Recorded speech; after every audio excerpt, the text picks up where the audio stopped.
Bonjour, aujourd'hui j'ai envie de vous faire une vidéo pour vous parler de ce qui est bon à savoir avant d'acheter sa première propriété. Donc si vous commencez à réfléchir, que vous commencez à regarder, que vous n'êtes pas trop certain de ce qui vous intéresse, moi je vous dirais que ça peut être vraiment pertinent de rencontrer un courtier immobilier. Puis le courtier, il faut vraiment le voir comme un allié parce que lui, il a vraiment un vaste réseau dans le domaine de l'immobilier. Donc en temps et lieu, il va pouvoir vous référer les bonnes personnes. Puis, il peut notamment vous guider, puis vous aider tout simplement. Ensuite, ce courtier-là, il faut le choisir, il faut le trouver. Des fois, ça peut être difficile parce qu'on va se le dire, il y en a beaucoup.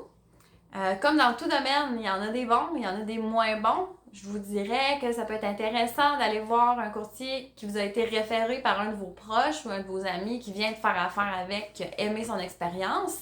Sinon, allez regarder les commentaires, les avis Google, ses réseaux sociaux, Facebook. Est-ce que vous sentez que son approche peut fitter avec votre personnalité à vous? Ça, c'est vraiment une étape importante. Et moi, personnellement, j'ai créé un guide pour les acheteurs. Donc, je l'ai en format PDF ou en format papier et je le donne à toutes les personnes qui font affaire avec moi pour l'achat de leur propriété. Ensuite, si on parle plus du niveau financier, moi je vous dirais de commencer à regarder au moins un an avant. Comme ça, vous allez voir ce que vous aimez, ce qui vous plaît, mais aussi la valeur approximative de ce que vous voulez.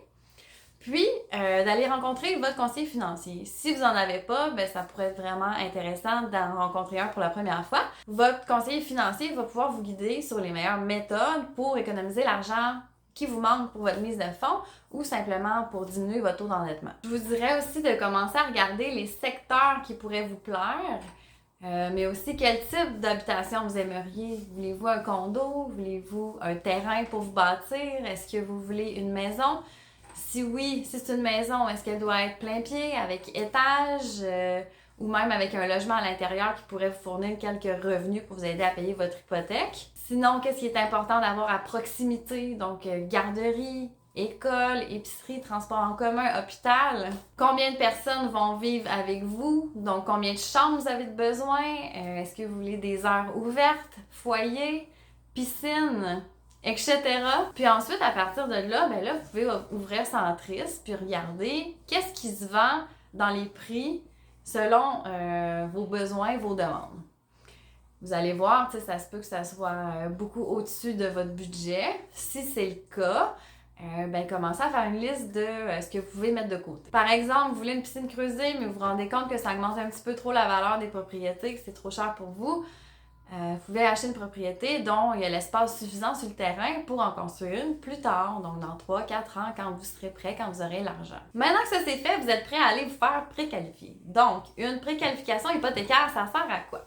Ça sert à connaître le montant qui va vous être autorisé auprès d'un prêteur, qui est plus souvent qu'autrement une banque. Et cette préqualification-là va souvent être valide entre 3 et 6 mois, puisque le courtier ou le représentant hypothécaire, lui, se base sur le taux en vigueur pour vous donner un montant. Donc, si par exemple, vous commencez vos recherches et vous êtes préqualifié pour un montant, disons, de 500 000 et que 3 mois plus tard, votre préautorisation est échue, vous allez devoir en faire une autre, si vous voulez continuer, bien sûr.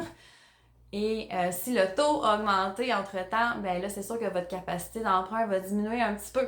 Si le taux a diminué, ça va être l'inverse, votre capacité d'emprunt va augmenter. Quand c'est temps d'aller se faire préqualifier, on peut avoir tendance à se dire, bon, moi, je fais affaire déjà avec Desjardins, tous mes comptes sont là, donc je vais aller chez eux pour mon prêt hypothécaire. Mais c'est pas forcément la meilleure option. Là, j'ai pris Desjardins comme exemple, mais ça peut être n'importe quelle autre banque. En fait, c'est que toutes les banques ont des offres et des promotions différentes aussi.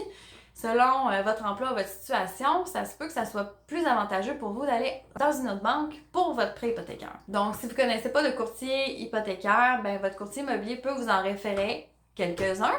Sinon, on a aussi des contacts dans chaque banque ou caisse qui pourront vous être référés aussi.